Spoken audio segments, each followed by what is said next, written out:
This is Kate Baconsale. You're listening to Baconsale. We used to say we record our podcast a quarter mile at a time. And I think that's why we were podcast acquaintances. Because you did too. No matter where you record, whether it's a quarter mile away or halfway across the world, you'll always be with me. And you'll always be my podcast acquaintances. Not family? No, this is the direct quote, I'm pretty sure, from Furious 7. Wait, didn't I just do that same quote 2 weeks ago? This is bringing it full circle. I'm so confused. Because, Kent, you did it from Fast and the Furious 1, which is an action movie. I did it from Furious 7, which is a drama. It is a drama? It's a drama? Did you see that ending? I did. It's been a long time without you, my friend. Welcome to Baconsale. I'm Joel. I'm Kent. And Jacob. And we'd like to thank you for listening to our last episode, our TV theme show song. So much fun. We had a Favorite blast show with of the it. year, easily. People, I was going to say, people actually said this is one of their top favorite shows, which I was like, awesome. Because It's really all credit to Adrian. she had a great idea, and we went with it. We loved it. We're probably going to do more of those because we had a great time with it. You know, it never fails, Joel. You're like, you know what we ought to do? We ought to do something on like music, soundtracks, theme songs. And I'm like, does anyone care about that? Because it's not my thing. And then it turns out everyone loves it. Everybody. They do. Including Heather Delane Young, who said, my standalone theme song is an easy choice, Chuck. Now that song is an earworm for sure, which is Short Skirt, Long Jacket by Cake. Yeah. Oh, yeah. And she said, but also I feel like the psych theme belongs in there somewhere. Perhaps the eventual round tool will have a more fitting category. What is the psych theme? I know, you know that you're not telling the truth. No? Oh my gosh. Ken hasn't watched it. I need to say this for the show, but they alter the theme for a number of different episodes, and it's hilarious every time. Oh, yeah, they changed up the words, don't they? Yeah, well, they changed the tune a lot of times, too. And then Todd Callan said, you guys brought up so many good ones. I would add the X-Files, Chip and Dale's Rescue Rangers, That 70s Show, and X-Men. Oh, yeah. And I got thinking about this, Kent. Sure. I think down the road we need to do a specifically animated episode and then non-animated episode, because I mean there can be a lot of cross ones, but I feel like we could do a whole just animated theme song. Oh, absolutely. We had a great time doing it. We hope you did too. Thank you for listening to that episode. So we are knee deep in the snow, should we say? Waist deep, I'd say. Waist deep, partnering up with Thanksgiving Point for Luminaria, which is a fantastic light show, or I should say a Christmas light festival. I actually went for the first time. Ever? Last weekend. Yeah, Because ever. Joel, you've been. I've been, yes. Jake, you just went. I haven't gone yet. Really impressive. Some cool stuff there. Yeah. So we've already chosen over half of the winners already, and there's still a few more days to enter. There is. And get you and a +1 to go see Luminaria for free. Yeah. Which is what, $40 value, something like that? Yeah, I think it's $20 Pretty incredible. We're doing the 12 days of giveaways, and so we've been giving it away on our social media channels on Facebook, Twitter, and Instagram, so follow us there for a chance to win. Also, we're giving them away on Patreon, so if you're a patron and you follow us on social media, you get double great chances. Yeah. And we're all going to be there on the 13th, which is a Friday. Friday night. the 13th in December.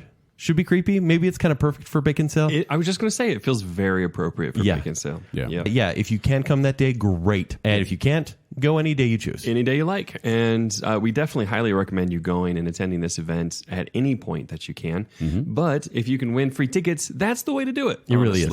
We've got a fire pit reserved. If you're not familiar, you can, like halfway through or so, there's like this cool little community area where you can, like a shop where you can buy like hot chocolate and donuts and things like that. There's these fire pits. So we're going to have one there. We're going to be greeting people from 7 to 7:45. It's going to be awesome.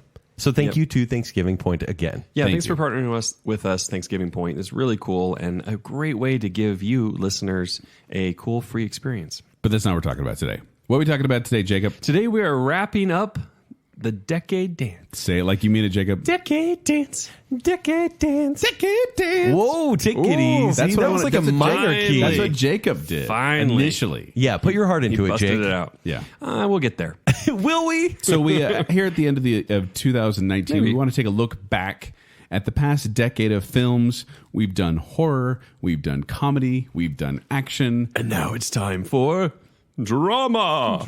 Drama, the most applauded of all genres of film. The only film that matters in the eyes of the Academy. You know I'm excited about this, right? Oh, I do. I like dramas too. Yeah, this is my candy. I just think that Academy This is Awards, my table vomit. Academy Awards should be changed to the Drama Awards. Yeah, because it that's really what we get should. into. I'm actually really excited for future shows if people want it to do like the 90s version of A Decade Dance.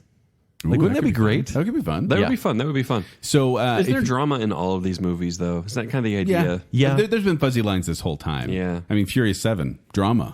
Apparently. But also action movie. But the way it works is Kent and I have come up with a list of our 10 favorite dramas from the past 10 years, being 2010 to 2019. Yes. And we have them. We're going to go back and forth and share them with each other, and it should be fun. And I'd like to apologize like I do for every list because my top 10 changes every single time I think about it. It's difficult. Even to my pick your honorable favorites. mentions, the fact that I didn't include them in my top 10 makes me feel like I'm getting rid of a child.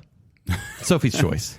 That was long before this decade. Yeah, it was. Yeah, that's like 70s. Yes. But yes, All right, so should we get started? Let's do this. jump into it. Let's do Who's this. going first tonight? Top of the dramas. Kent's going to start. I'm going to start. And my movie, number 10, from 2011, it's Drive. Joel's smiling right now. Because your hair's still blonde. It's because I think I'm Ryan Gosling. You're And like, I have to get this into the top 10. Is I that have what- to. Because you dressed up as a character from Drive from Halloween and bleached your hair to do so. Like permanently bleached. It's still bleached. It's for still about another month. It's This is still what- is this- peroxide orange. Is that what Yeah. you made it number 10? Oh, just because I dressed up as a character? You're like, I got to make this worth it. it's like a It's one of my that's favorite what movies. I was saying. Top 10. I have to justify my Halloween costume. No, I think the Halloween costume justifies the movie because I feel like Ryan Gosling's character, the driver, is so iconic. Give us the plot synopsis, Kent. A mysterious Hollywood stuntman moonlights as a getaway driver and finds himself in trouble when he helps out his neighbor in this action drama. But tell me about the elevator scene. Oh, the elevator scene. My goodness. Don't tell I will. No. But do you want to act it out first? Ew, what the gross. heck? Oh my gosh. Which character do you want to be? Because I feel like it's all bad. So this is actually one of the few ones where I feel like the editing did affect my experience of the movie because it's a very slow movie, Very much so. not very action packed, and then there's a horrifically violent scene that occurs in an elevator. But is it horrifically violent? Because you don't see it. But what I'm saying is, yeah, you do. No, you don't. Yeah, you do. You see him do things. You don't see what happens. You see it at the end. you see him do things, then you see the results. Do you see the Yeah. result? You see the result. I think you see blood You see spatter. the result. I saw the clear play one. I don't know what you're talking about. You did not. But that's what I'm saying. Like it jumped over. I thought it jumped over something. Maybe it didn't, but I thought it jumped over something, and I was like, oh, well, I did not see Kinda that just part even edited because keeled. I had no edits on violence and it was horrific. I don't think you see the face. Basically, he stomps a guy's face in. You don't see the face because it's gone. why are we starting out with this? Kent, keep talking about why you love this movie. Why you include it on your 10? Oh my goodness, I love it so much. We've talked about the soundtrack in so many of these shows, and that's Call. just one of the sexiest songs there is. There it is. Come on, but sorry, Ken has a different definition of this, Joel. yes, That's all. the violence. This movie sells itself as an action movie in the first 5 minutes and gives you this thrilling car chase. It's a great opening, yeah. And then it changes completely and isn't an action movie, which we've already done that episode. Right. It becomes a full-on drama where you have a basically mute character, a very silent, brooding Ryan Gosling. He does really good at the That's kind of his silent thing, brooding yeah. thing. Yeah. Except in whatever it was where he's in space and he's... First Man? Yeah. He was No, very he was brooding. silent brooding in that too. No, I'm saying it doesn't work there. Someone give him some cereal, please. That's all he wants. I love that meme so He much. just keeps turning his face. But he is one of the coolest characters of the decade just for being that strong, silent type. I think he's a kind of a selfish kind of hermit, but he ends up taking care of everyone around him, even though I think you'd rather not. There's not even really like a romantic angle, but still he takes care of Carey Mulligan's character, for example. Was she like the neighbor girl or something? She is the neighbor who is in a very, very bad relationship, which gets her into trouble and gets the driver into trouble as well. I love this movie because it's not what you expect. For a lot of people, it's too slow. I was going to say very slow. It's just Well, I mean, too this slow. was a prequel for The Transporter, right? Yeah. That's the one. yeah. Pretty much it, right? Where all of a sudden, It's the same guy in both, right? yeah, I think that movie is bad dialogue, not just no dialogue, which is in this movie. So bad. I like the first one. But we so talked about the dumb, but so violence. fun. We talked about the violence. Like, it's not glamorized here. Can we do a transporter show? It's ugly. You really want to do a transporter show? No. 2 and 3. Did you see those movies? The series? I saw 3 and it was I think so you're bad. saying Save it for our Reboot movie. transporter show. No, I don't want that. But the violence is ugly. It is what violence is meant to be. It's not saying, how cool is this guy? It's like, no, it's gross. It's uncomfortable, When yeah. people get shot in this movie, it's not like they're like, I'll be fine. They probably won't. Albert Brooks, do you guys remember him in this movie? Yeah. Jake, have you Is seen the- this one? Yeah. Albert Brooks, the famous comedian, as a bad guy. Oh, Yeah. that's right. It was such a strange Nemo's role. father as a bad guy. Really bad. And just the cast itself. So you have Oscar Isaac in this movie as well. Ron Perlman, Bryan Cranston is everyone's favorite mechanic there. It's a serious cast. Yeah, this is my favorite movie from 2011. It is very hipster, but at the same time, it is one of these cult movies based on the look, Is it? the feel, the sound. Oh, absolutely. The sound, I was going to say, the soundtrack is definitely pretty my top famous. 10 of Pretty the much decade. everyone I know loves this movie. Kent. Oh, no. Do you still like it? Nope, it's in my honorable mentions now. But Drive booted is in my number 10. Okay. My number 10 is one we've already talked about before here on the show on Baconsale in episode 189, Time to Tearjerkers, back in January of this year. And it's The Impossible. So, The Impossible is... Hold on. Don't cry. Can I pause you for a second? 1 sec. Because unrelated. I paused this movie, Pause it. so I didn't have to cry. This is the story of a tourist family in Thailand caught in the destruction and chaotic aftermath of the 2004 Indian Ocean tsunami. This is one where it's real fear. Yes. Like when you watch a horror movie, it's like, oh, that's scary. That's never going to happen to me. I'm never going to be stalked by a giant, monster killer type thing. Or even in like a disaster Unless movie Kent like turns on you. You could. like 2012 or Volcano or anything like that. You're like, I'm not really going to be around a giant volcano or Right. the end of the world. But this one This one. is like a family drama because this family is literally torn apart by a tsunami where the dad and sons are kind of put one place, the mom and the other son are put another place. Little Tom Holland. Yeah. This stars Naomi Watts, Ewan McGregor, Little and Tom Holland. But this is one that destroyed me emotionally. It really did just a visceral reaction to what was happening on the screen. And they used a lot of practical effects on this. He didn't want to use a lot of water CGI, so he had the actors like being dunked in tanks and things like that. I got teary-eyed watching the dang trailer. And then I was like, let me catch up on the plot summary. And I got teary-eyed again. Reading the plot summary. Did you have Yes. the same experience I did? Because I avoided this movie till it was out on video because I thought, oh, it's another like trashy disaster movie. I didn't see it until DVD. Yeah. And for anyone that hasn't seen this movie yet, DVD. I'm recommending it now because you may have avoided it for a certain reason. Yeah. This movie will grab at your heartstrings. I was going to say, this is one you don't want to watch with your kids, probably. Yeah. It's PG-13, but it's very realistic disaster sequences that are going to haunt children if they see it. And it really is this emotional roller coaster the entire time. In fact, Roger Ebert of the Chicago Sun-Times gave it a perfect 4-star rating. Wow. And called it one of the best films of the year, being 2012. And also, this is based on true events. And a lot of people were like, oh, this is fictionalized. This is, just basically they put the Americanized family, which they're British, but that's not the point. Yeah, In because this it was actually movie. a Spanish family that it's about. Yeah, it's about a Spanish family. But then the British survivor, Simon Jenkins, he wrote into this critic that was saying it was very unrealistic, saying that the film is beautifully accurate. He said the Thai people were so gracious in that their world, where they lived, their home was torn apart. Yeah. And they were concerned about taking care of the tourists who had no place to go.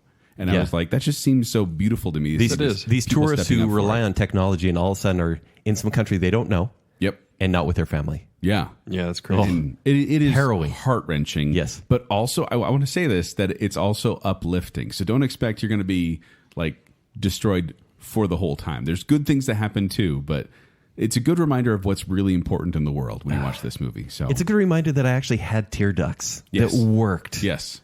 Man, this movie. It's good to remember that from time to time. No, Kent. it made me mad. Yeah, let me pinch Like, you. I'm actually mad at this movie for making me Yeah. cry.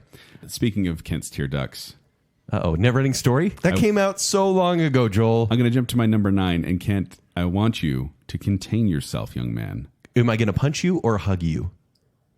You're going to do both because it's a movie you love, but not as high as you want it. It's Inception. Oh, okay. So Inception is one of those movies I'm a that- little proud. Yeah, thank Yeah. you. Yeah. So number 9 is Inception? Number 9 is Inception, because this is one of those movies I feel like it took my second viewing to fully appreciate it. Why is this drama, not action? Because it's not about... That's a good question, because the truth is there's guns in here, there's some car chases, but when Ken and I were talking about... Because we didn't discuss what movies we were going to pick, but when we talked about what differentiates a drama for an action movie, we talked about what do you think about when you think about the movie. Are you talking about the cool fight scene, or are you talking about the amazing acting? And this one was one where I felt it was a deep thinker, to the point where action fans probably would have been a little turned off. So like, let's get to the cool stuff. Because it's not pure action, because it's so cranial. Yeah. Yes. And if I was to explain any of these movies to you, Jake, if I'm going to explain it, like, this movie would be emotional. Instead of there'd be like, oh, there's this cool hallway fight scene, and that's awesome. But I would actually explain how I felt and why I felt that way during Inception, which would make it a drama for me. Well, and also the crux of this movie is a father-son relationship and a father-child relationship. Yes. And that's where the movie hinges. In fact, the climax of the movie is basically a father coming to an understanding of his son, or a son coming to an understanding of his father, which is interesting. So, synopsis, if you don't know Inception, a thief who steals corporate secrets through the use of dream-sharing technology is given the inverse task of planting an idea into the mind of a CEO. Directed by Christopher Nolan, I think is what his name is. Stop that right now. I'm actually going to keep it I killed him for you, Joel. That was so many shows ago. But I do wonder how many Christopher Nolan movies Kent is going to have on his list. But I feel like this is one that I needed to include personally, because I remember watching the trailer when it first came out and being like, I don't understand what this movie's about, but I'm intrigued and I want to know more. It's just so original. There's a train. Like, this movie is driving through the brilliantly street. Original. There's a soundtrack that goes, wah, which has become a cliche now. But back in the day, it was like, this is new. It was a different time.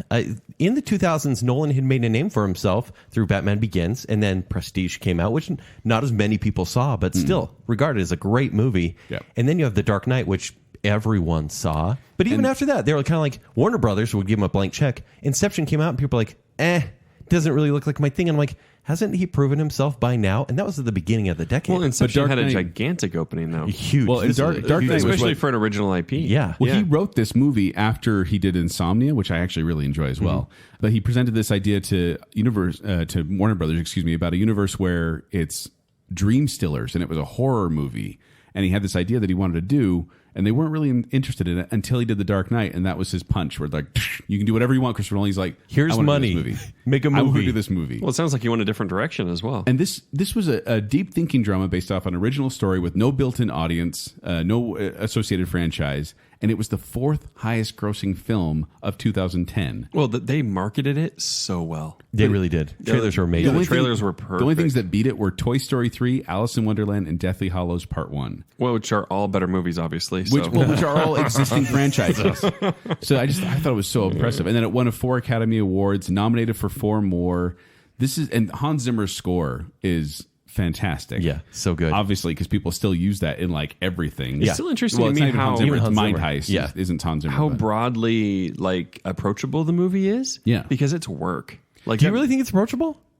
No, I'm saying it's not. Oh, but, okay. But it made so much money. Like you listen, like Alice in Wonderland and Harry Potter and I mean Toy Story 3. Toy Story, like those are very approachable movies. Yeah. Right. This is like, hey, do you want to go in and think really hard for 2.5 hours And then have be to- exhausted? And then at the end of the movie, just need to see it again to understand what you saw? even like, I have no idea what just happened. I think you can understand it for first viewing. I'm saying you appreciate it more the second time you watch it, where you're like, now that I've got the structure down, now I can focus on this. It's such an interesting mood. My wife actually hates this movie. She hates it. You want to know why though? You're Yes. gonna like the reason.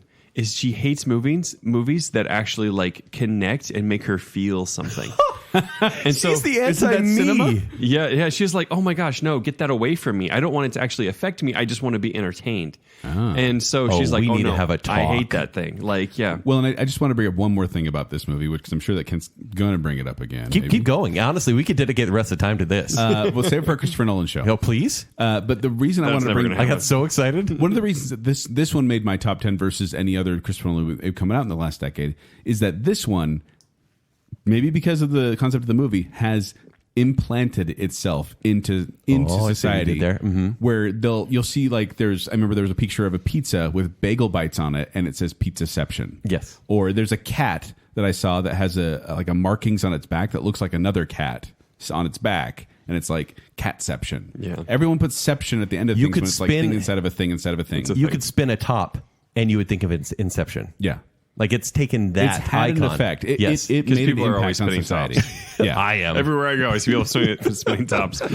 Hey, Inception, huh? You should have seen 2010 Christmas. Tops were the highest selling toy. They're like the Tickle Me Elmos. All the parents are like, I'm going to get a top for my kid. And then it became fidget spinners. I don't know why. Anyway. Crazy. Anyway, so number 9, Inception. All right, my number 9 is Dunkirk. I'm just kidding because I feel like I have to have every Christopher Nolan movie. Right. My number 9 is Gone Girl from 2014. Gone Girl's a good one. With his wife's disappearance having become the focus of an intense media circus, a man sees the spotlight turned on him when it's suspected that he may not be innocent. Directed by David Fincher, starring Ben Affleck, Rosamund Pike, and several others. Rosamund Pike. She has scared me ever since. Mercy. So I saw her in this movie. Spoiler alert. I saw, please see Gone Girl. I'm going to try to be vague, but we're going to throw stuff out there. This movie came out 6 years ago at this point, 5-6 years ago. It's the most effective, trashy stuff that you'll ever see, basically. Trashy, what do you mean? Oh, it's like Is it because sleazy romance novel with murder, and then the movie does that as well. He's saying like kind of like a Lifetime special. Exactly. You see movies but like this in the- executed so well. Like, remember the 90s when Sleeping with the Enemy, Hand That Rocks the Cradle, those kind of movies came out, and now they've kind of become Lifetime movies. Yeah. They're very popular on the big screen in the 90s. Mm-hmm. And then you see this movie, so based on a book by Gillian Flynn. She wrote the screenplay as well. With a great director like David Fincher taking it on. You're like, he did some movies you like. a lot.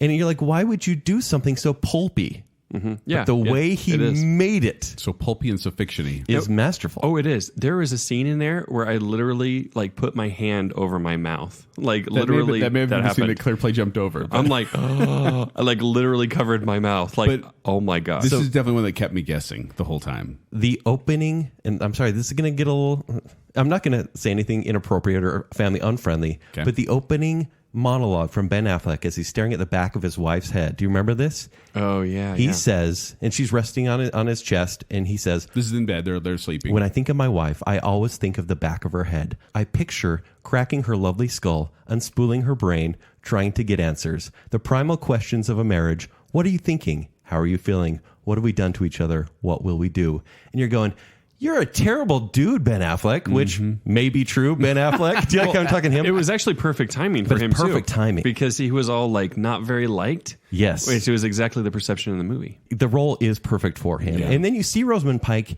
and the first scene you actually see her performing is at a party. You're like, she's not doing very well in this. She's not a great actress. She's so cool. Like, she's too cool for it. And then you go, it's exactly what the movie is doing. Yeah, it's a smart film in that Amy way. Dunn in this movie is amazing. Dunn? Yeah, with an E. Amy Dunn. Well, maybe that's why I like it so much. But this is, and there's another movie that will appear on my list that I'm going to say this about, but it is very Hitchcockian. Even though, like we said, it's Lifetime, it takes it further because you get to see both sides of this story, and the fact that you get to read, or I guess hear, Amy's journal and the way that she's creating this, and then see Ben Affleck's character, Nick. It's not actually Ben Affleck, guys. He didn't kill his wife. Nick Dunn. And you blame him, even though you're like, but is he innocent? But is he not? And the movie makes you just question every side until you don't. Yeah, it keeps so the good. whole time. You're like, which way is this movie going to go? Yeah. Did you read the book, Kent? Yes. I did too. The book is great. And the movie... Didn't the book have... It had a different ending, right? It's a little bit more grim, actually. Yeah. That's kind of what I was remembering. But the book had more of a bite. It did. Yeah. But the movie surprisingly pulled it off very well. One of the best book-to-movie adaptations in the past decade. Well, didn't they? I was going to say, didn't she actually write the screenplay as well? She did. The author of the book wrote the Gillian screenplay. Flynn. Yeah. Amazing. Yeah, good. And also, Kirby Hayborn does the audiobook version. He plays Nick Dunn. So Ooh, Kirby check that Hayborn playing Ben Affleck. Local legend, Kirby Hayborn. Let's have him on the show. That was number 9, Gone Girl. All right. My number 8 is from 2016, Kimi no Wawa. You said you weren't going to use Kimi no Wawa. I was tricking you, Joel. You liar. Joel was trying to cheat before the show. I wasn't trying to cheat. I was trying to see if he was going to include any animated movies because I've included them in the last couple. I know. I just wanted to follow your But footsteps. you can talk about it. We've talked about it on the show before. This is called Your Name Your in Name. English. from 2016, Kimi no Wawa.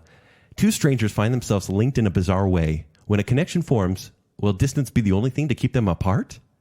So this movie is Japanese. It's written and directed by Makoto Shinkai. Animated Japanese. Animated Japanese. It's anime. Don't say that. Other people won't watch it. They'll be like, I don't like anime. But I have never heard you mention this. I was... What? Yeah. You really? Yeah. Did you not listen to me in 2016? Because you said the same thing about Baby Driver as well. What's Baby Driver? Jacob, Stop that. We literally had a whole outro of us saying Kimi no Wawa over and over I've heard again. that name, but I haven't heard Kent talk about it. Like, I haven't heard him like gush about this. It was at all. one of my favorite movies that year. I think Kubo and I think it was on my list for favorite too. Yeah, it was. yeah, like animated. Like I heard you talk about Kubo forever. Like, I love this movie. okay, Yeah. And it's strange because This is a body swap movie. it's a body swap movie. Listener out there, I didn't watch anime either. In fact, I still don't. This movie did not turn me to watch anime because I'm not some weird Joel's creeper. right. You need to stop saying anime. Okay. Animated movie. But this is one that I clung to. The story is so personal. And Joel, as you said, it's a body swapping movie. Yes. And a young, like high school age boy and young high school age girl from different parts of the country swap bodies, don't really understand what's going on. But it handles that. And granted, there's some juvenile stuff in there. Yeah. Well, it's to be expected when you swap bodies. Sure. But it handles it like with finesse. Like there's humor there, but it doesn't overdo it. Doesn't get... No, it's still very PG-13. Yeah. It doesn't get perverted or anything like that. So you're disappointed. No, it's just enough perversion for me. Okay. Oh no, what have I done? But there's so much fun there. There's like the nostalgia of like high school life, friendships, young ambitions at that point. And these people from different sides of the country, almost different sides of lifestyles, are experiencing what the other has. And it's fun. And then right in the middle, there's like a really dramatic turn. And it's not even like this. But when it stops becoming, it's like this lighthearted kind of is. movie for a while, and then it takes this dramatic turn where you're like, oh, this is a serious movie? It doesn't ruin the movie at all. In fact, you're so invested in the characters at that point, you just really want success for both of them. And it becomes a beautiful experience. The animation here is incredible. Even the environments here, I think, are standout. And that's maybe why I should watch more of these movies, but I almost want this to be like What's an it called isolated again? experience. Your Name. No, I want the Japanese. Wait. Kimi no Wawa. So wait. So is the actual title Kimi no Wawa? Yeah, That's the in Japanese Japanese. title. And then if you translate it, I don't know if it's direct translation, but it's Your Name. With a And period. this actually has become, I hate to say this again, it is the highest grossing animated anime movie. So it passed Studio Ghibli Spirited Away. Crazy. So it made a lot of money over there. Interesting. I own this one. People should find it. I mean, Jake, if you want to borrow this one, it is actually great. Sure. I'd love to go throw it outside. I don't even know what that means. Remember when I said, hey, recommendations that are great? Yeah. This movie is great. It's great. Okay. It's great. Yeah. All right, Joel, what do you got for your number 8? Give it to me. My number 8 is one that it could border on horror, honestly. It's from 2014, and it stars Jake Gyllenhaal.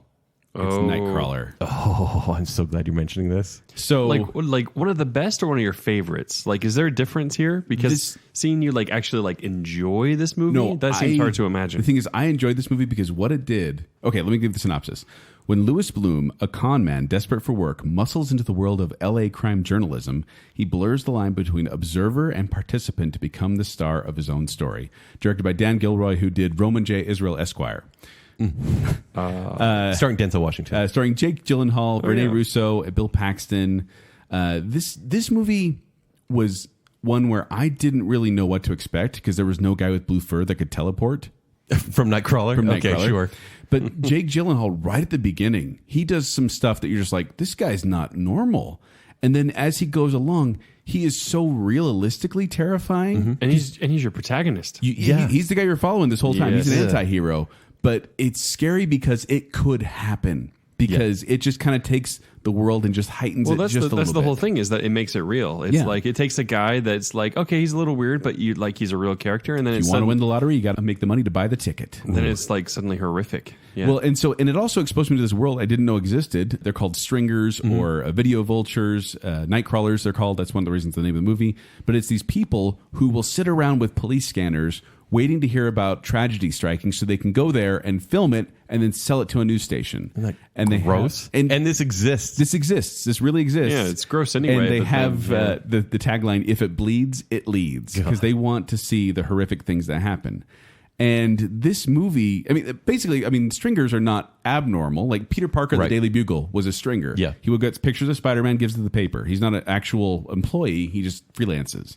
So it's not a terrible profession if you're doing it in a maybe if you're just trying to get pictures of ethical Spider-Man. way. Yeah. But these people, they actually met a guy who actually did it, and Jake Gyllenhaal kind of talked with him and rode around with him and things like that. But Louis Bloom, the character he plays, obviously is a heightened version of that. And he does things that are horrific, but it's still in a realistic way. Yes. Like, for example, this is just an example, but he knows that he has to get a good shot in order to get, the video in order to get on the news. And so he comes upon a car accident and the police haven't arrived yet.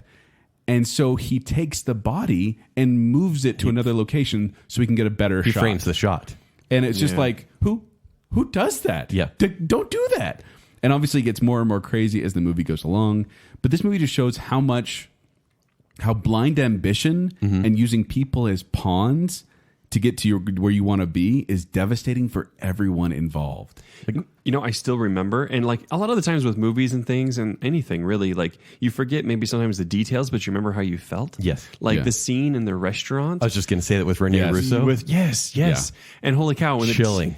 Chilling. Like I literally like stopped breathing for a moment, It's like scary. watching that, like, holy cow. And by the way, it's everything's not like different. this scary scene where he might kill her. They're talking. Yeah. They're just That's all that's happening. They're But just it's just talking, he's a sociopath. Yeah. Like He he is. has no emotion and he says things and does things that you're like, that's not normal, dude. Yeah, he's just like, I'm in charge now, basically stuff. Yeah. And it was like shocking. Yeah. And this one is rated R for violence and language. Clearplay DVD and Blu-ray have it, but Lots of Angel blood. has it. So you can find some way to, if you prefer it edited, you can find some ways to do it. But this is one that terrified me and thrilled me, and I did not see it coming. I'm so glad you put this because I left it off my list. Did you? I'm so glad you mentioned it.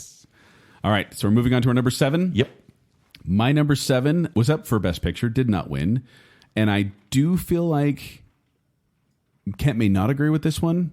Maybe he will. I don't know. It's The Social Network. So The Social Network, Kent doesn't agree. Actually, it's a great movie. Why are you being so quiet? It's not my top 10. All right.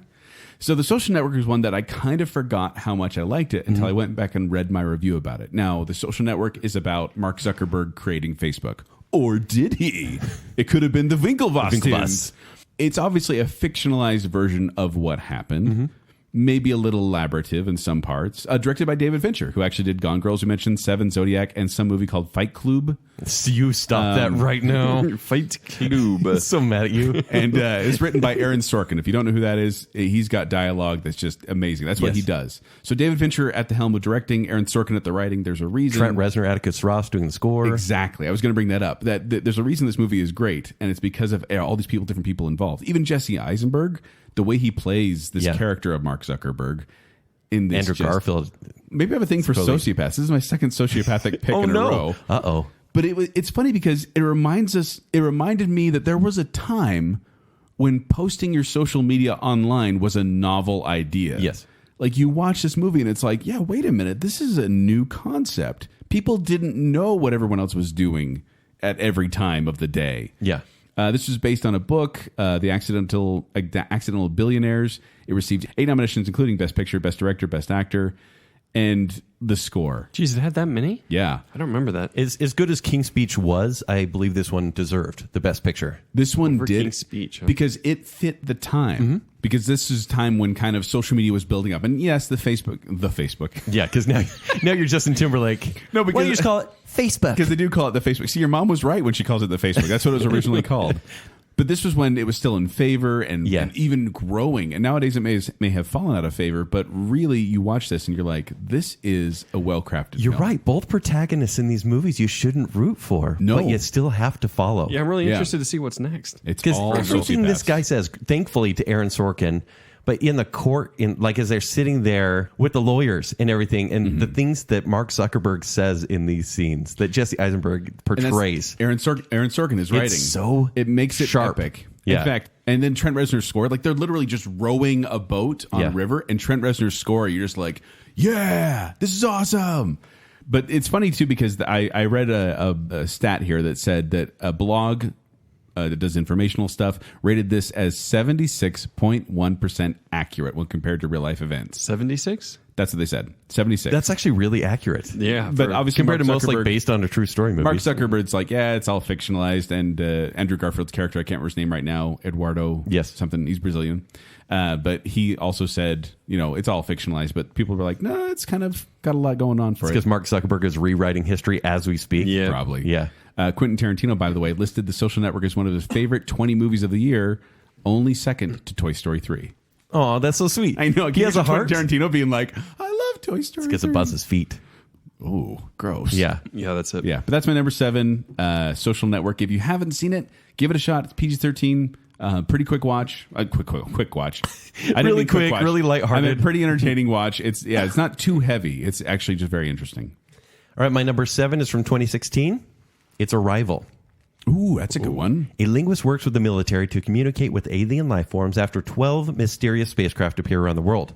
Directed by one of my favorite guys, Denis Villeneuve, starring Amy Adams and Jeremy Renner. This one is, I think, maybe less approachable than some that we've talked about on the list already. Like we mentioned Inception. It's not less approachable than Nightcrawler. Is it not? No, I mean, because it's a little bit happier. There's aliens, so that's A little interesting. bit. But it's aliens, but it's... So Is actually... Amy Adams a sociopath? No, she is not. Oh, She's actually no. quite likable. In real life? More approachable. In real life, I don't know. Maybe in real life, yeah. So Denis Villeneuve, he actually called this dirty sci-fi, like in quotes. He's like, it's does dirty that mean? sci-fi. And he actually explains, he says, I want this to feel like it's happening on a bad Tuesday morning when you're like a kid on a school bus and on a rainy day and you dream while looking at the window at the clouds and you just, like that's the kind of sci-fi it was, where you just see like aliens out in the field. Because really that's the kind of movie it is. It's not some big alien invasion. It's all about the mystery and there's aliens randomly there. Yeah. This is a first contact story, but we're totally caught unaware, and we may be the ones that cause the destruction here because we don't quite know how to communicate. There's a reason the main character's a linguist, because it's all about communication. Yeah, she has to learn how to communicate with these beings that we Yes. don't understand at all. Yeah. And In form, in language, it's just we don't know what's going on. I don't know if people see this movie kind of like how Contact is viewed now, where it's really slow, maybe a little too indulgent. It is slow. It's a deep thinker, too. Yeah, and there's some really trippy stuff in here as There well. is. But it's touching. Like even the aliens, like the relationship There's they a lot have of touching. on the walls. Yeah. But even the relationship they have, it feels interpersonal. Genuine, almost. Genuine, exactly. Because it feels very realistic in the sense of this is probably what would happen should aliens appear. Exactly. And I will say, like, the way the story is told without giving any spoilers, contextually, is perfect. Amy Adams' character is crucial to, I would say, the salvation of mankind. And the way that is distributed through the story and what happens, what's meant to happen, is perfect. The way it handles time itself is masterful. Well, Other than the movie just being it's beautiful. somewhat nonlinear, as I recall, Yes. right? And so, Yeah. and which is difficult to craft and execute correctly, and they do. Yeah. This is the one that I was really upset about Amy Adams not winning the Academy Award. She should have. She should have. She should have. Who won it that year? I don't remember. I remember her getting robbed. Probably though. Meryl Was she not Streep. even nominated? Was that what the thing? It might have been that, yeah. Yeah. This whole decade she's been robbed.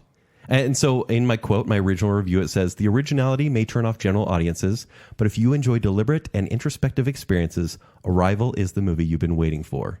This is one I had to watch twice to truly love, because the first time I walked out and I said, well, my mind is blown, but do I love it yet? And the second time I watched it, I said, yeah, absolute love. Yeah. All right, my number 6. I'm sorry to scoop a certain person on the podcast. It's from 2013. It's About Time. Oh, I love that movie. Isn't it about time? I love that movie. At the age of 21, Tim discovers he can travel in time and change what happened in his own life. His decision to make his world a better place by getting a girlfriend turns out not to be as easy as you might think.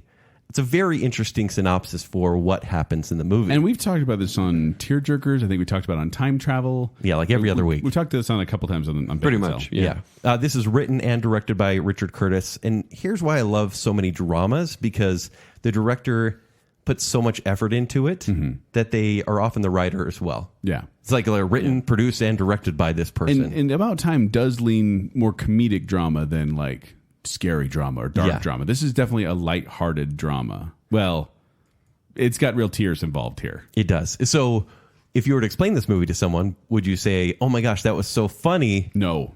Right? No. It's like there are funny parts, but wow, this movie gets you in the feels. And there's a specific scene In fact, Bill Nighy, who I would say is like the British Christopher Walken. Like you see him, and he's very like an archetype of just this weird, eccentric guy. He's the dad in Shaun of the Dead. He's Yes. the rocker in Love Actually.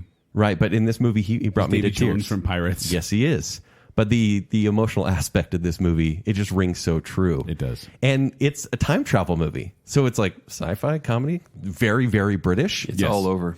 It's But all over. the time travel is merely a vehicle to kind of move the story forward. It's Yes. funny how they just kind of wave it away like, time travel. Yeah. Wibbly wobbly timey wimey, doesn't matter. Let's move on with the story. Yeah, even with some of like the dangers of that, like it's chilling for a second, but it's all about, and no, it's not a romantic comedy.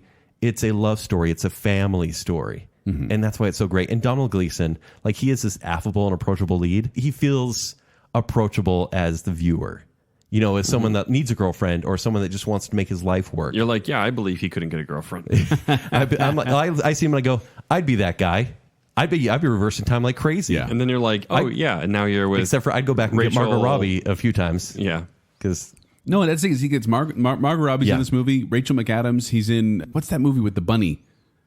Peter Rabbit with Yes. with Rose Byrne. Yeah.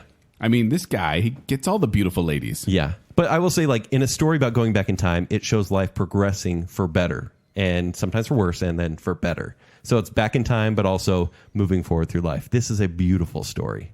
This is like an annual watch for Haven't me. heard of it. I watch Yeah. this one quite frequently. All right, Joel. My number 6 actually stars Tyler Perry. And I didn't think I'd have a movie with Tyler Perry would make I know my what it top is. 10, but here we are. It's Gone Girl. Yeah. And I like that that's what you're going to mention. because that was like, I was looking at this, I'm like, oh, starring Ben Affleck, Rosamund totally Pike, forgot he Neil was in Patrick that. Harris, and Tyler Perry. And he's the lawyer that comes in and helps Ben Affleck. He's when really good in accused the of movie. murder. Yeah. Oddly, isn't it? And this is directed by David Fincher, who did The Social Network, Panic Room, The Game, and The Curious Case of Benjamin Button. It's curious. So this one we've already talked about. Ken already talked about it. He already scooped me on this one. Sorry. It's okay. Because I feel like this movie needs to be seen to be like, I think a lot of people need to see this movie if you want to see just a really good whodunit. Mm-hmm. If you're okay, listen now. If you're into true crime podcasts, Oh, yeah. you should watch Gone Girl, because it is exactly that, this murder mystery type thing of, where's his wife, what happened. And I thought I knew where the movie was going for a bit, and it caught me by surprise. And I'm like, okay, we're here now. And then it caught me by surprise again. Yeah. I kept me guessing the entire time. This is what a crime thriller should be, because you don't know what's going to happen, and you don't know who the good guy is or who the bad guy is until the truth comes to light. It's a bummer we haven't seen this level of quality from this genre since. Yeah, we Yeah. really Or haven't. even 15 years previous. Oh, Yeah. yeah. It's a rare thing. That's, And also that's why it made both your lists. Trent Reznor and Atticus Ross did the score Yeah, for this they as did. well. One thing I wanted to point out is that production was shut down for 4 days on this movie because Ben Affleck refused to wear a New York Yankees cap for a scene. 4 days they shut down He's such a production Boston fan. because he's a Boston Red Sox fan. They would not wear a Yankees cap, and eventually they reached a compromise, and he wore a New York Mets hat for the scene. So 4 days shut down because of that. I wonder how Wow. much money they lost for that. I don't know, Quite a but bit. It's a well done movie, and it did well at the box office too. And David Fincher Very is well. he's an interesting director if you don't know much about his filmography. There are some directors that say, hey, let's get 3 cuts of this and we'll find one that works. Yeah. Right? We'll kind of wing it from there. David Fincher will do 80 cuts of Yeah. every scene. And 80. he does a lot of different ones, and that's 2 David Fincher movies in a row. Yeah. Almost makes So me- meticulous. In fact, Too bad he didn't peak until the 2000s. sure. You stop it right now. All right, are we ready to jump into our top 5? Yeah. Let's do this. Our top 5 movies of the past decade. My number 5 speaks to my local heart for a number of reasons. What? And it's directed by one of my favorite directors, Danny Boyle. It's 127 Hours. Oh, okay. So 127 Hours came out in 2010, and here's a synopsis. A mountain climber becomes trapped under a boulder while canyoneering alone in Moab, Utah, and resorts to desperate measures in order to survive. Directed by Danny Boyle, who directed Slumdog Millionaire, Millions, Trainspotting, not Transporter 2. 28 Days Later. Yeah. I really do enjoy Danny Boyle's work when he Yes. does it right. He's made some misfires, but This one is the true life story of the guy who got his arm stuck under a boulder in southern Utah. How could you make a movie out of that and make it good? And it's basically James Franco the whole time. Ugh, that sounds terrible. It does sound terrible. Every part of this recipe is the worst. It is. And yet it's like one of those things where you put two weird things together and it's like, oh, that actually kind of works. Yeah. Insert losing an arm joke now. This movie costs an arm and a leg to make. When he's cutting that vein, Whoa! the way the music heightens right there, is it like a violin string? It's like a buzzing. It hurts. terrible. Yeah, it does hurt. Yeah. It does hurt. So this movie, like I said, it's Yeah, one they make you person feel it. carrying the movie. It's James Franco carrying the movie, and he's basically by himself doing monologues the entire time. And yet the way it's shot is beautiful, and the way the stakes feel so real, but you never really get bored, even though he's just there by himself talking to a camera. And it's based on real life footage that Aaron Ralston took while he was trapped there.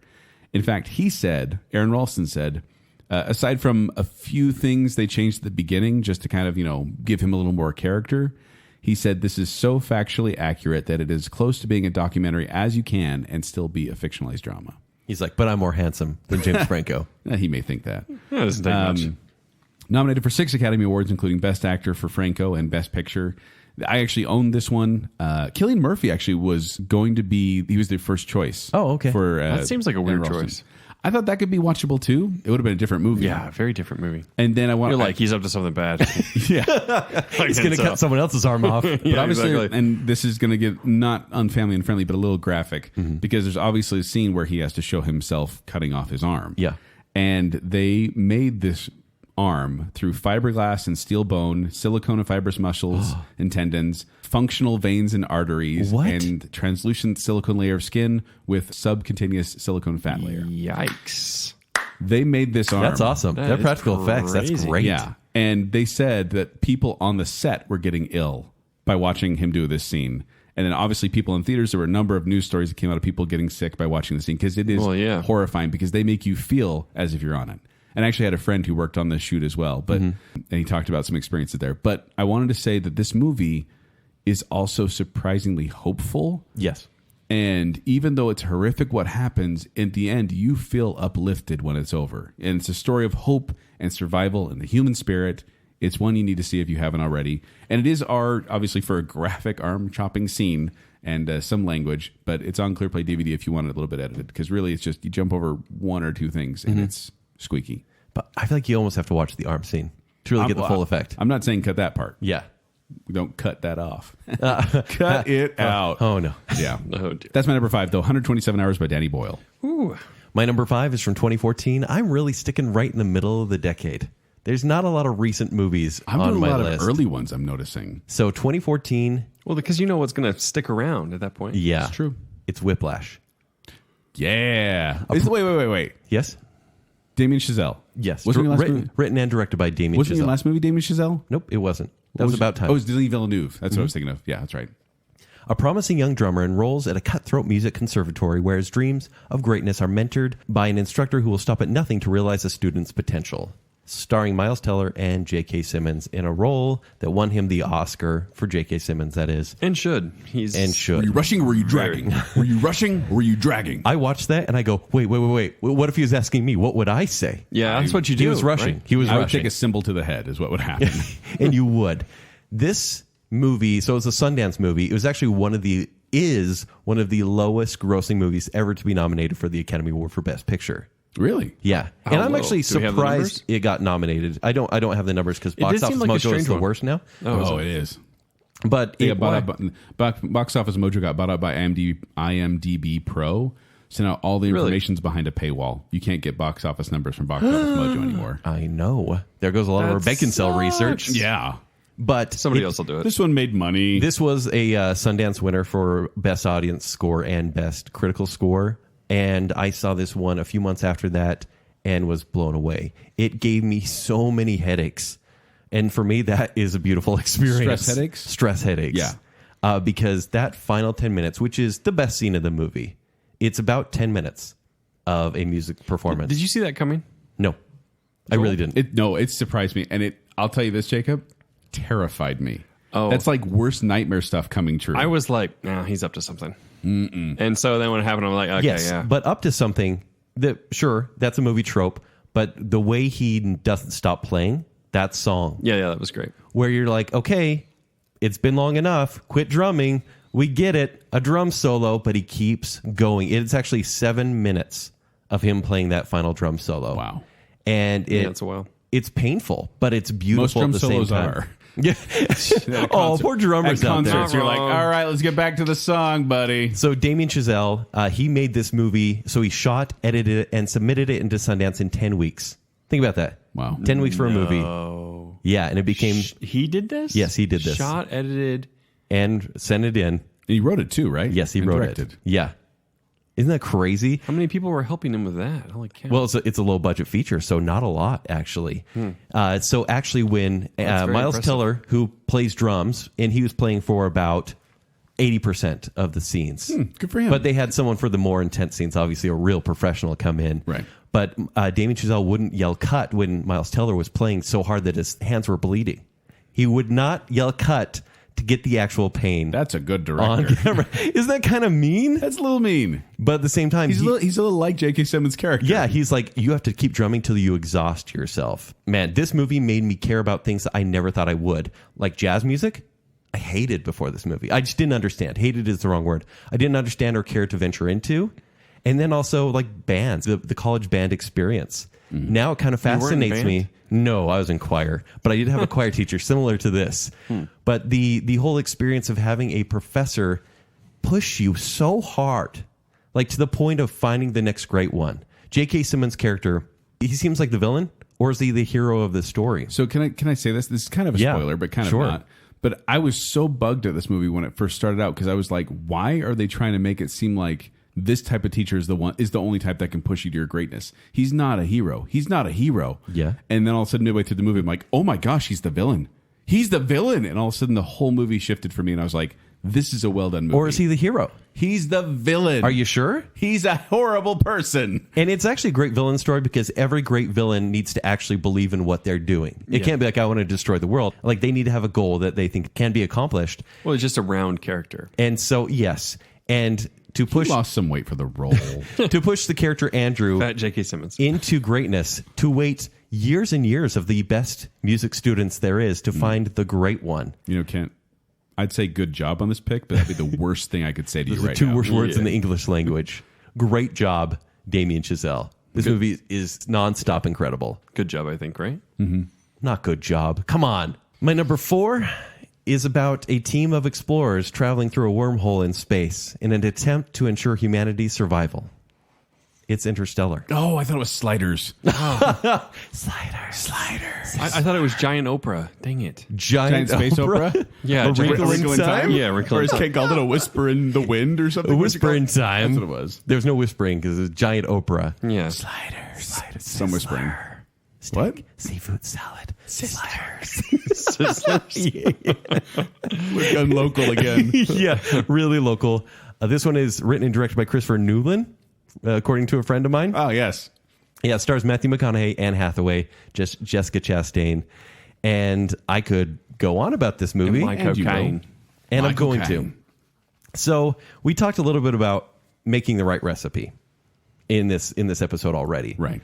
So many years ago when this movie came out, we worked with this girl and she was a great cook, a great chef even. And she came up with this thing that we had based off The Office, but the Finer Things Club. Hi, Oh, Amy. yes. Hey, Amy. What's up, Amy? And she actually kind of helped me with my review because I went and checked out my review for this, and I actually took a really long quote from her that I'm going to break down. It's still really too long, but it was about making the perfect mole. Okay? So bear with me. I'm going to get indulgent here. Oh, crap. This is a Kent moment. You ready? Settle in, folks. Right now, Joel, I wish you edited the show. Cooking doesn't always make sense. There are some recipes that include a seemingly endless list of ingredients that shouldn't work together, but somehow they do. A good mole, for example, combines ingredients such as chilies, cloves, raisins, almonds, a corn tortilla, tomatoes, Mexican chocolate, garlic, a plantain, and some French bread. In my mind, those components don't work together, especially spread on top of a shredded chicken tucked into corn tortillas. Now I'm hungry. Yeah, right? However crazy it seems to combine garlic, chocolate, and chilies, it ends up working. After simmering for several hours, the flavors marry to create a smoky, earthy, slightly sweet, and decidedly savory sauce that is uniquely delicious. And then I come in, I say, this recipe sums up the inner workings of Interstellar. There are a dozen themes that make up Interstellar, most notably family, relativity, love, time, gravity, and somehow the supernatural. But You're right. It is kind of like a mole. this all comes together. And granted, some people don't like mole, and that's okay. It's not everyone's taste. Some people think it's okay, and then they get yelled at because they thought it was good. Do you think mole is just okay, Joel? I think Interstellar is good, It's great, actually. but you hated me because I didn't love it I as think much Joel as you gave it a did. 3.5, and I was like, how dare exactly you, sir? what it was. That's exactly what it was. I'm like, if there's a 5.5 on your 5-point scale, this is a 5.5. This is a work of art. Christopher Nolan made something that is almost like a detached space travel movie, but made it about family. And that is why emotionally I am so brought into this. Okay. Obviously, And corn. Don't forget there's corn. there's too. so much corn. Yeah. But Matthew McConaughey, who at that time was in part of the reconnaissance, where he was coming back as a good actor again, even him just seeing him. Has that all died at this point? Yeah, it kind of has. Yeah. Him tearing up after, like, spoiler alert, leaving his daughter to go save the planet, possibly, gets me right in the feels. And then when he's on the mission, and we've talked about this on the show, but when he realizes that so much time has passed and his kids have grown up and he hasn't been there. Heartbreaking scene. Holy cow. And it's been memed to death since It then. has. But it doesn't take away the effect I have while watching the movie, combined with Hans Zimmer's score. This omnipresent score, which is just so loud, but it brings you into this world of where black holes exist, and somehow they make magic happen. Right. And so Kip Thorne was the astrophysicist used on this movie, and actually says, like, he's like, the largest degree of creative license in this movie are the clouds on the ice planet. So he's basically saying they would actually not be supported, but he's saying your black hole science is probably the closest thing that we possibly understand about black holes. Which, granted, there's so much mystery to black holes. We'll never be able to understand them. Bookcases and black holes? Well, that's kind of the weird part, That's part right? of the science. That's what he said. Yeah. It According gets to to Kip. the end, and you're like, so is it like the fifth dimension? And are these aliens us? Or are they enlightened beings? Or what's going on? But they are literally pulling these strings of time where time does not exist. And you get to see this father, see his daughter and himself in the past. Sorry, I'm kind of ruining stuff from the movie. No, you're but actually there's- explaining to people. People who saw it are like, I'll I say you get that. it. And it's just... Yeah, it's- otherwise it's madness. It's beautiful. And in there is some action, right? There is, for example, like the docking scene. The docking scene is incredible. Can I tell you something? Yeah. That was what pushed it up to a 0.5. Oh, was it? Yeah. Because you just felt so much because Yeah. the music was just swelling It up. was an amazing sequence where I was really caught up in it. Yeah. Well, that one in the video call. Matt that Damon? was both out there. Matt Damon. Yeah. Yeah, from The Martian. That was weird when he made a cameo. It was weird. Yeah. But even the water planet, like the music. So here's what Christopher Nolan does. He makes movies and then he's like, I'm going to throw something extra and hopefully you get it. So the music in the This is background, his number like, 4, hope you by like the way. mole. This is Kent's number 4. We Yeah. haven't got to his top 3 yet. the music in the background for the water planet. Remember the giant wave? I can't believe you like other movies more than this. I know, isn't it crazy? So embarrassing. I love this movie. Yeah, the giant wave is awesome. Like love. Like I'm going to propose to it tomorrow. But it's not just the giant wave. Aw. There, in this Hope you're music, happy together. there is ticking every 1.25 seconds while they're on the water planet. And that ticking, literally, the whole time they're there, every 1.25 seconds, that's the length of one day on Earth. So the relativity on this planet, every time cool. that clicks, it goes, that's a day. A day passes. And they're there for a long time. And that is why so much time passes in the movie. It is telling you, it is giving you exposition without you knowing. Smart. It's smart. It's beautiful. I love this movie. It's almost 3 hours long. Good luck watching it, but I would love to watch it with anyone that wants to. And the Okay. score is amazing. Wow. Do you want me to keep going? No. Let me talk about Mole real quick. Okay, yeah, you can talk about that. Man, is this just the make Kent happy section of the show? It is. Because my number 4 is La La Land. Yeah! I love you, Joel. So this is directed by Damien Chazelle, who did Whiplash, and we talked about First Man.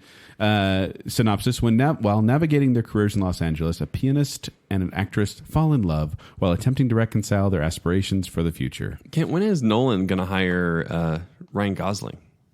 And then That's- you can marry these worlds. That's a good question. That would be good. Yeah. So this one is... I hate it when the award shows tend to lump musicals and comedies together. Yeah. Because they say, oh, yeah, it's musical, it's a comedy. And I'm like, Moulin Rouge is not a comedy. But this one is one, too, where, yes, it has comedic elements. But when I talk about this movie, I don't talk about the funny stuff. I talk about the beautiful dance numbers. Mm-hmm. I talk about the amazing music. I talk about the stunning sets and costumes. I talk about how this feels like old world Hollywood to me, like Fred Astaire and Ginger Rogers kind of stuff. And it's done in a way that is very sweet, but not sappy. And it gives you bitter, but it's not pessimistic. But do you feel like the pessimism comes from the modern era aspect of the movie? Perhaps, but I feel like it never wallows in it. That's what I'm saying. Like it's showing this bright, happy future, but also, the bright, happy environment of L.A. and the star life. But then it also shows people bombing and not doing what they're not fulfilling their potential. Were you disappointed that this movie was actually modern day? Because I barely watched a trailer.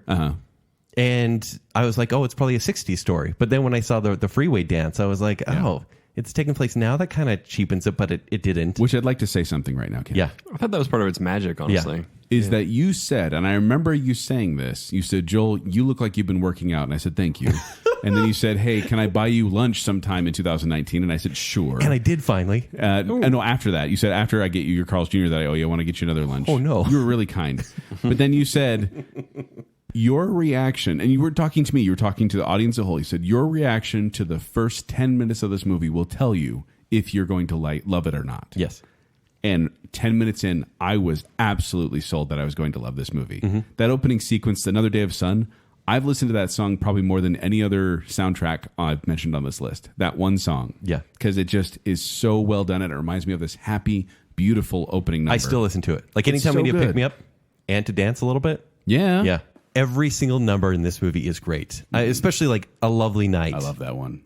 Right? Yeah. Like I may have practiced that dance in the privacy of my own room. Family friendly. This movie got 14 nominations at the Academy Awards, which is the record, tied for the record, held by All About Eve and Titanic. And it won a bunch of those as well. It won in 6 categories. Now, Kent, have we talked about this movie before? A few times. Wait, hold on, Jake. Have I talked about this movie before? Doesn't sound familiar from anything we've talked about in the last hour. But this one is the style and tone are inspired, hasn't it already had its own show? By the Umbrellas of Cherbourg. And I wanted to know, Ken, if you'd watched that yet, because we've talked about that. No. Ken, I challenge you to watch the Umbrellas of Cherbourg. Yes. Animated movie, right? No. It's a 60s live action film. Oh, okay. I challenge you also to put on a shirt while we record. No, he's being Ryan Gosling. I dyed my hair for this. And you at home, if you love La La Land, I want you to go watch the Umbrellas of Cherbourg. It's a French film. It's subtitled, but it's so similar to this one. And I loved Umbrellas of Cherbourg when I watched it back in college. Yeah. This movie made me think of it again, and it made me want to watch the movie again. Does La La Land feel like a ripoff or a tribute? Tribute. Okay. They're different movies. In fact, Umbrellas of Cherbourg is almost entirely singing the whole time. Oh. But it's an experimental film. It's very well done. So if you haven't seen that, I recommend that. I also recommend going to see La La Land. Okay. So good. Are we in top 3? We're in top 3. Boop, boop, boop. My number 3 is actually another James Franco film. Came out in 2012. It's Spring Break. Shut up. No, it's not. Why have we not talked about worst? We should one of these days. No, let's be positive. Spring Breakers. No, we're being positive. Ken's not going to agree with my number 3, I think, because he's going to say it's gimmicky. I agree with you, Joel. Thank you. Overly CGI. You don't even know yet. I know his heart. He probably doesn't like the actors involved, but this was a movie that Skyscraper was one of the most amazing experiences I've had in the theater in the past decade. It's 2013's Gravity. So Alfonso Cuarón directed this movie. He did Prisoner of Azkaban and Children of Men. And the synopsis is 2 astronauts work together to survive after an accident leaves them stranded in space. 2 astronauts?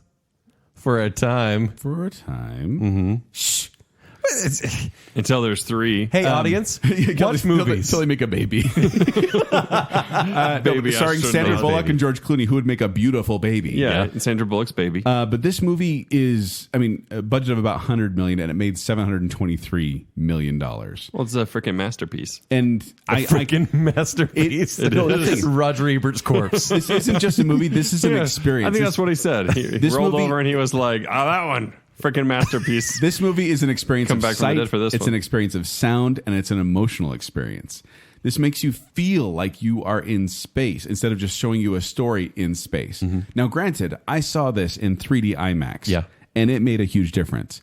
But I also watched it on a tiny little screen on the back of an airplane chair during a flight, and it still impressive. affected me. It did.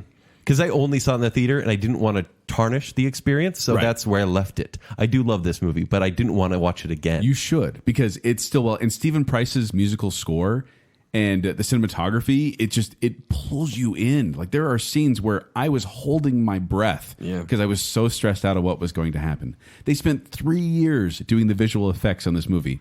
80% of this movie is visual effects, and someone compared that to I think it was Avatar, which is 60% CGI. So there's a lot of visual effects going on here, but it feels very well done. Like it's not animated. It feels like you're really in space.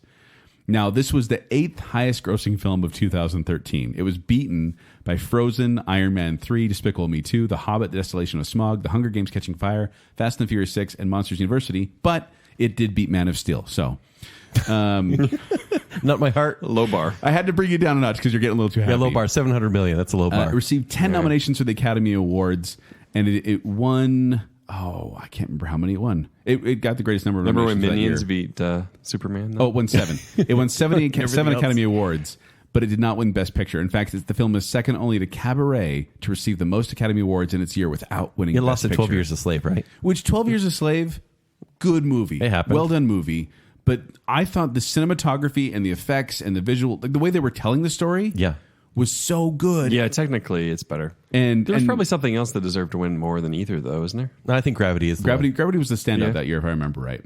And actually, Alfonso Cuarón, the director, has said, I didn't go out to make a scientifically accurate movie. I went out to tell a story. Buzz Aldrin called the visual effects remarkable and said, I was so extravagantly impressed by the portrayal of the reality of zero gravity. Well, we all know he didn't really go to the moon, so... Spoilers. Oops. So that's my number 3. If you haven't seen Gravity, go watch it. It's a simple story, and yet it is so effective. Perfect. I've got a shocking movie for my number 3. Shocker? It's a shocker. Minions. Oh, Amazing Spider-Man 2. It is Amazing Spider-Man 2. I knew it. Jamie Foxx's Electro. Yep. Like, Shocker. have you guys revisited that movie? No. Like when he plays Itsy Bitsy Spider. Not since you with took me to the electricity. theater. I returned to that. Yeah. Did I take you to that one? Uh-huh. And we hugged the entire way through, right? Yeah. I think we held hands or something. Yeah, held hands and hugged. When it got scary. Give your real pick. It was the first Amazing Spider-Man. No, my real pick is from 2010. It's my second favorite movie of that year. 2010. It's Shutter Island. Oh, yeah. So That's a great movie. It is. There's no question about it. I'm kind of surprised right now, though. That's what I was going for. Directed by Because- Martin Scorsese. Number 2? Number 3. 3. Yeah. Okay. I'm okay. I saw this one, and granted, it was a good time for Leonardo DiCaprio. Like, he had Inception. It was just 2 years after Departed, which he did with Scorsese as well. This was the DiCaprio sense. That's making a up thing. all these That's things, a sense. is it?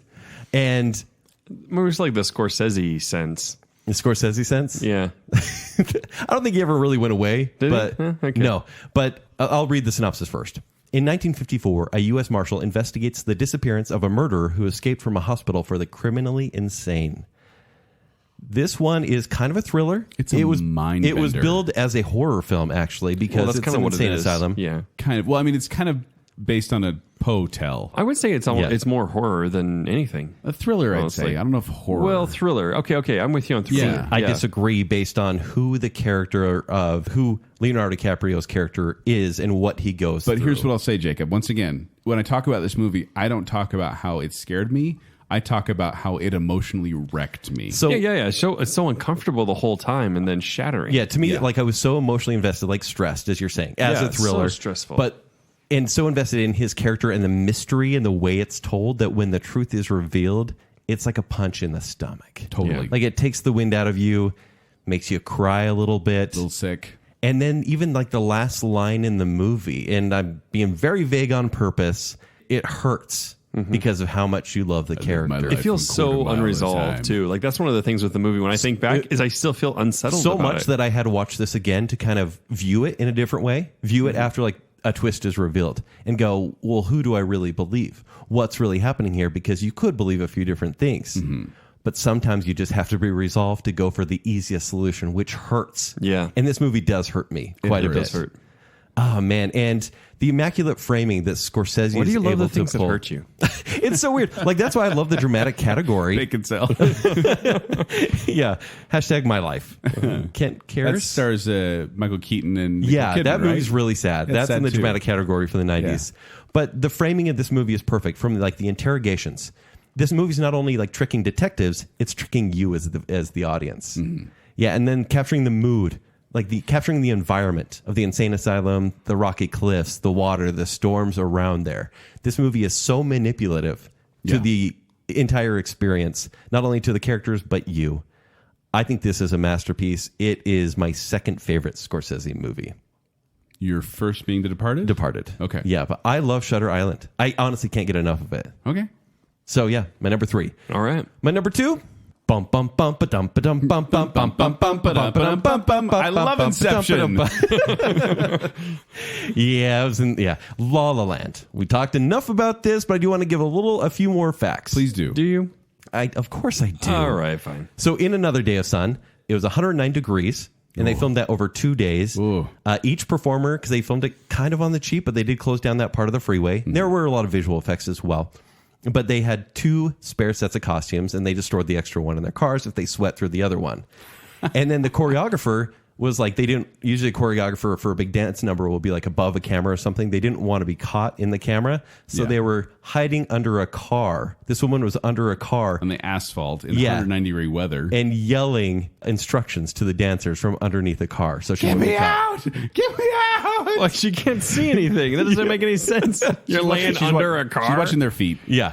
So also, that scene goes on for 6 minutes. It's only 3 shots connected via quick pans. Well, So it's meant to be like one quick shot. And but it feels like it. I wanted to point this out too, Ken. I don't know if you were going to say this, but so he wrote this movie way back when, and he was like, I want to get it made. And they're like, okay, you got to cut the opening number. It's too expensive. You got to cut this. You got to change that. We don't want him to be a jazz singer. We want him to be a rock star.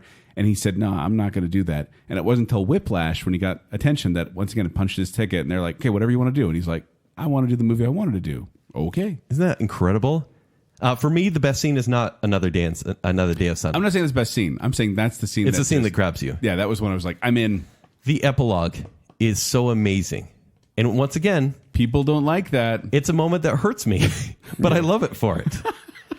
It is beautiful, and it gives a recap of the movie. Oh, man, I'm trying to remember the epilogue. and I'm just thinking of like the wish fulfillment. the bar scene at the end or Yeah, whatever. it is. It's part of that. It's about an 8-minute scene of what could be. I like how we're so hesitant to spoil okay. any No, movies. I'm I'm so okay, sorry. yeah. Watch I do movies, remember. everybody. If you haven't seen these, please watch them. Yeah. But it's a scene of what happened, what is, and what could be or could have been. It really is cool to give you this perspective of like forking decisions in your life, you know, and Yeah. how things can change and what Yeah. it can look like. And just, even when the plot does become depressing, like without becoming like all too depressing. Because it does. It's like seeing people's dreams crushed. Right, but there's a significant element of hope, like a focus on dreams. Yeah. And sometimes you have to give up something else Yes. for dreams. Or Sometimes, yes. dreams for something else. Why do you love the things that hurt you? Oh man, this movie hurts me so good. Like That's going to be on the poster if it wasn't back in 2016. I saw this one, and I saw it 2 months before it came out. We saw a very early screening, and I couldn't. Like, I immediately wanted the soundtrack. I immediately wanted to see this movie again, and had to wait 2 more months. Like, I felt starved for this movie. So when it finally did, I was like, Joel, you need to see this movie now. Yeah. And then here's a screener. Please watch this. Fine, Kent. I'm in love with La La Land, and that is my number 2. All right. Wow. My number 2 came out in 2013. It stars Ian Ziering and Tara Reid. It's Sharknado. The first one. The first, classic. Well, yeah, because after that they sold out. 2 was okay. Sold out. No, my number 2 is controversial to Kent for a number of reasons.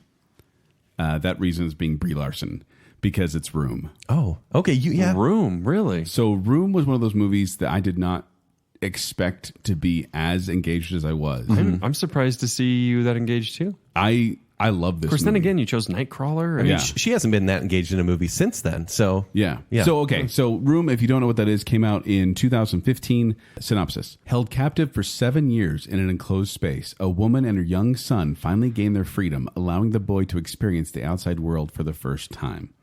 So, that's already kind of a spoiler there, but you kind of get the feeling that's what's going to happen because it is, first of all, it's a very, very sensitive subject. Yes. Because this girl is kidnapped and held captive for 7 years. It's awful. Hidden in a shed in the backyard of this creeper idiot. And she bears a child while she's in there, and the kid has never seen the outside world. And so she creates this world of Room where it's like she doesn't want him to wonder what's out there or be sad about missing out. So she basically says, your whole world is Room. Everything on TV that you see, because they have a TV in this room, it's a very tiny like shed, but they have a TV in there, and she's like, everything out there is made up. You know, it's just magical. It's fantasy. And there are scenes in this movie where I stopped breathing and my heart just started racing. the back of the truck. Yes. I watched that scene today. Started crying. Well, come on. Because it's so powerful. I sent you a Mentos commercial today and you started crying. Yes, I did. But Brie Larson playing the mom, the girl, and Jacob Tremblay playing the little 5-year-old boy, regardless of everything they've done since that movie. Yeah. This movie I'll always applaud their performance in this movie. It's because great. You believe what's happening, and it is amazing to watch unfold. And this one is also one where it feels so hopeless and sad. And yet there is a sense of hope underlying it that brings you up at the end and reminds you once again what's really important in life, which seems to be a running theme in mine. Yeah. Except for Nightcrawler. That doesn't Two remind you. sociopaths in a that's row. messed up. This one is rated R for language mostly, but it's on VidAngel, ClearPlay, Blu-ray, ClearPlay DVD and Blu-ray. So you can watch it with a couple of those things out if you don't want that. But this movie got 4 nominations, including Best Picture, and Brie Larson actually won Best Actress for this one. And pretty much the reason why she became Captain Marvel. Pretty much. This Yeah. is the movie that put her on the map. I mean, she was on Community for a while before that. Yeah, but- because that was the thing. Yeah, the movie- I mean, was she on- didn't gain popularity. She was on Community? Yeah, she's Yeah. Abed's girlfriend in a man. couple episodes. It must have been Girlfriend. late season Date. I didn't get to. It's later seasons. Yeah. Well, she's like 3 anyway, doesn't matter. For our Community show. And Scott Pilgrim, but still Yeah. didn't become a big name. But yes, this movie is amazing. If you have not seen Room, I highly recommend it because it will take you on an emotional journey you didn't really expect. So dramatic. So dramatic. Drama! Are we on to honorable mentions? Yeah, we Honorable are. mentions. Honorable mentions. How many do you have? Oh, plenty.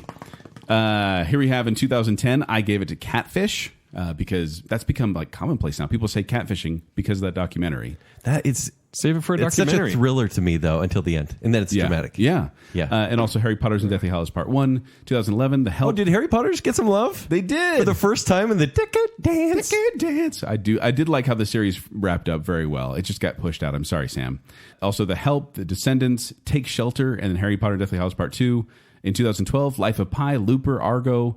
2014, Whiplash, Boyhood, Ex Machina. Yeah. 2015, Brooklyn, The Revenant, Sicario, Spotlight. 2016, Arrival, Hell or High Water, Lion, Your Did Name. you just name Hell or High Water. Oh, so good. And then Yeah. 2017, I, Tonya, 3 Billboards Outside Ebbing, Missouri, Logan, Wind River. Oh, no, Your Name is on that one. Sorry. Yeah. But Are you just naming every movie that came out this decade? I cut out so many of these, Kent. Don't you judge me. That's like 3 a year. I had so many. I didn't put any for 2018 or 2019. Because you don't like those years? I just couldn't find anything that I thought deserved to be on here. Oh, sad. Well, there was like 20 something honorable mentions. I had to cut it somewhere. 37. But all good. Whatever. You always have a ton too. Nah, I have less. All right, let's hear what you have. Boyhood, Nightcrawler, Dunkirk, Brooklyn, The Impossible, The Town, Beginners, Gravity, Ex Machina. Oh my gosh, you're going on forever. Before Midnight, The Social Network, Prisoners, Manchester by the Sea, and Black Swan. What was your total count Those are there? good choices. I haven't seen some of those actually. Black Beginners, Swan? you should see. It has Ewan McGregor Thought that was and older. Christopher/Donald Plummer. And it is fantastic. Yeah. Yeah. I noticed, Kent. Yes, I noticed that you mentioned Dunkirk in your honorable mentions. I did. It didn't make your top 10. Didn't. You mentioned Interstellar is your number 4. Number 4. Is your number 1 Inception? My number one's Obviously. Inception. One of the best movies of all time. Hands It's down. very well done. And In it's my impactful. humble opinion, I cannot get enough of this movie. Have we talked this one to death about how smart Christopher Nolan is, how much work he puts into it? Like, I'll say this. I'll tell you after Tenet. After, his next movie? Yeah. Which I'm always waiting for his Shyamalan moment. And by that, I mean, I'm waiting for his moment to fail. When he peaks and then he goes crazy. Yeah. Well, honestly, this next one is going to tell me whether or not he is in for like a full stretch of great movies, or if it's going to be like It's been like 10 movies of perfection. What do you mean? No. Like, Dunkirk. hold on. How much do you have to? Dunkirk was an odd, not a departure, and it's not like the quality was. It was lower. definitely a departure. Yeah, it was a departure, and so at this point, I'm like, is he kind of like, has he like checked his list? Is it all done? Is he just trying to figure out something to do? You now? do wonder what genre he can cover next. No, the nice thing is that Christopher Nolan would say for a Christopher Nolan show, but he takes his time on movies. He's not like M. Night Shyamalan. He's like cranking them out, writing, directing, producing every time. Yeah, he's taking turns. So Kent, sing your praises for Inception. Really quick. So he says, I wanted to write a movie. Talked about it forever. It's about a heist movie. Yeah. It's about a heist, but he wants to write from characters about something he knows, which is filmmaking. And so, even though everyone has like their own titles in the movie, Cobb is the director, Arthur's producer, Ariadne is production designer, Eames is the actor, Saito is the studio, and Fisher is the audience. You say whatever you know. Every character is part of the filmmaking process and going to the audience, where the exposition is just dumped on the audience, and you kind of just have to listen and watch it twice, probably. There's a lot of exposition. It's a lot. There's so much beauty here. Dom is who the main character's name. That means home. Vin Diesel? His goal is to get home. And probably Vin Diesel's, there's probably some deeper meaning there too. It's all about family.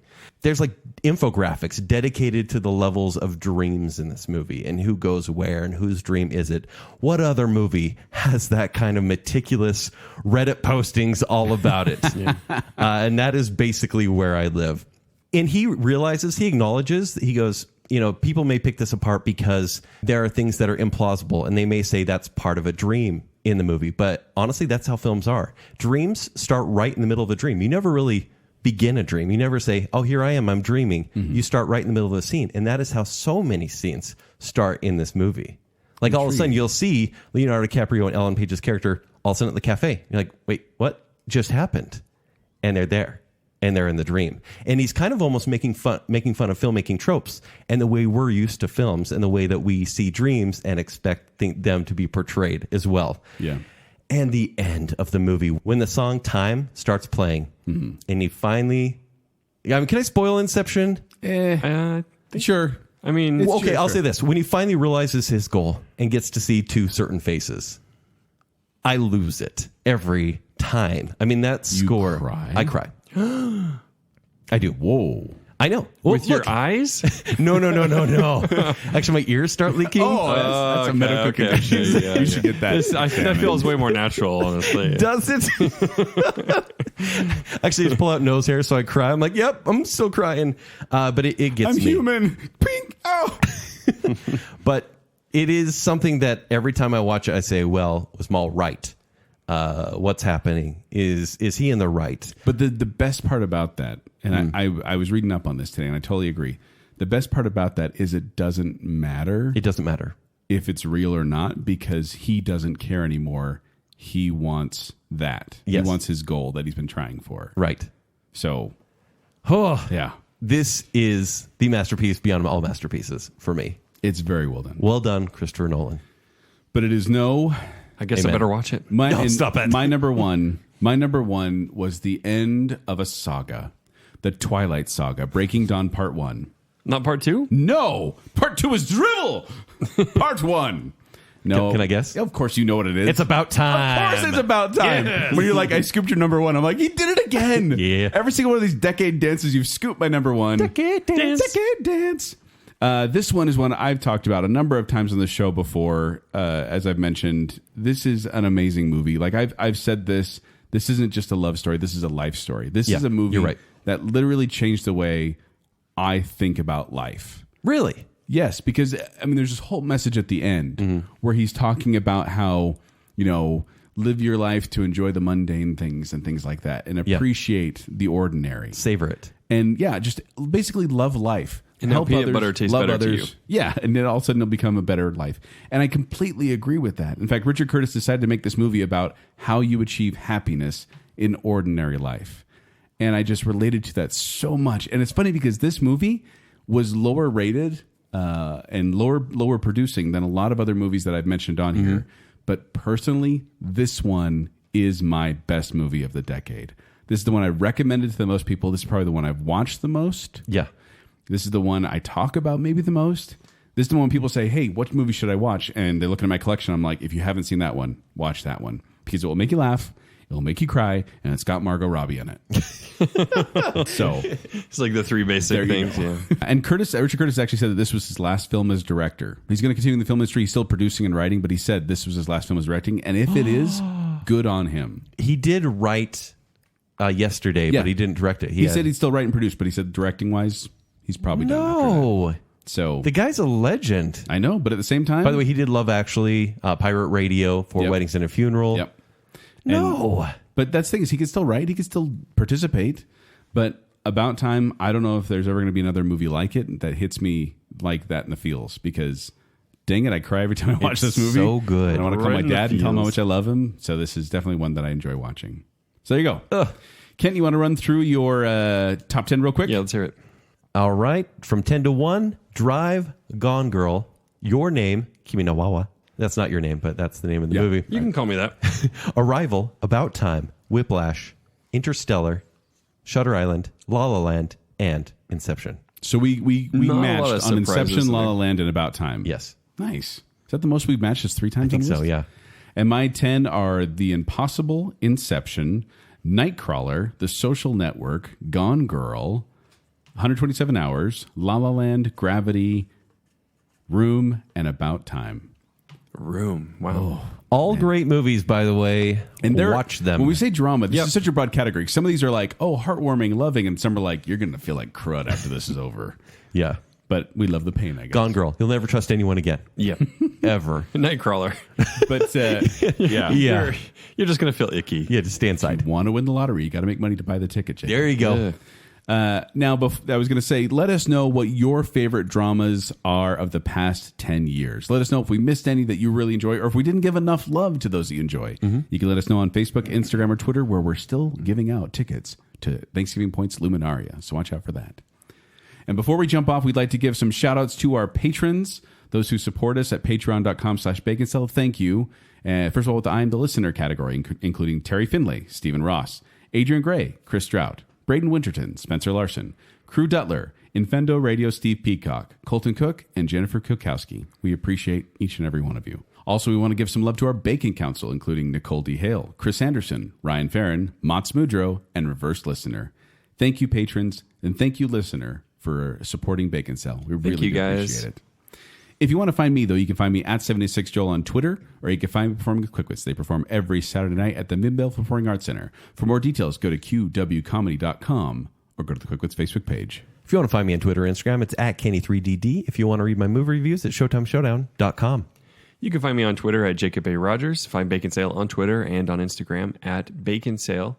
Thanks for listening to the very final episode of The Decade Dance. We should mention, by the way, next week is the season finale of Baconsale. Holy cow. We should mention that. We should mention that. We're going to be taking a break after the episode next week for Christmas and New Year's, and we'll be back in January. But we have one more episode left, and so look forward to that. A couple other things, too. Well, Joel reminded you, but let me say it again. Luminaria tickets, make sure you like, interact, engage, whatever it is we're asking you to do there so you can win those tickets. We want you to win those. Go to TraegerGrills.com/Baconsale if you're looking to buy a Traeger grill this holiday season. They're incredible. Just had Traeger pizza. They are amazing. It was great. Yeah? Yeah. It took like 20 minutes to make. Oh, I've heard that's really good. I've got to try that. Now I'm hungry. Yeah. And we have been in here a while, guys. So until next time, good night, room. Go. 10 minutes. You've been on the phone 10 minutes. I need to use the internet.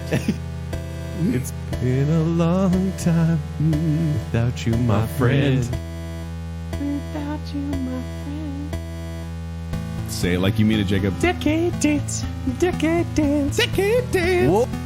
Drama, the most applauded of all genres of film. The only film that matters in the eyes of the Academy.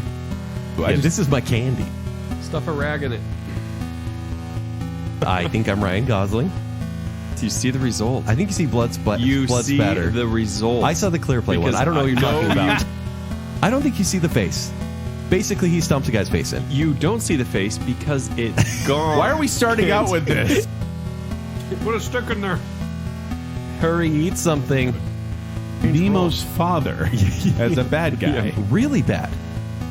So. It's a good reminder that I actually had tear ducts. Yes. It worked. Yes. Contain yourself, young man. Am I going to punch you or hug you? You're a terrible dude, Ben Affleck. You said you weren't going to use Kimi no Wawa. I was tricking you, Joel. You liar. It doesn't get perverted or anything like that. So you're disappointed. No, it's just enough perversion for me. Who does that? Yep. Don't do that. He's a horrible person. Maybe I have a thing for sociopaths. There's no whispering because it's giant Oprah. Yeah. Some people think it's okay and then they get yelled at because they thought it was good. Love, love, love. Like I'm going to propose to it tomorrow. Man, is this just the make Kent happy section of the show? It is. You said, Joel, you look like you've been working out. And I said, thank you. Well, it's a freaking masterpiece. Get me out! Get me out! What? I feel like I'm amazing. How do you love the things that hurt you? Oh, man, this movie hurts me so good. Drama! Whoa. I know. Well, With your eyes? No! Part 2 is dribble! Sliders. Some whispering. Steak, What? Seafood salad. Sliders.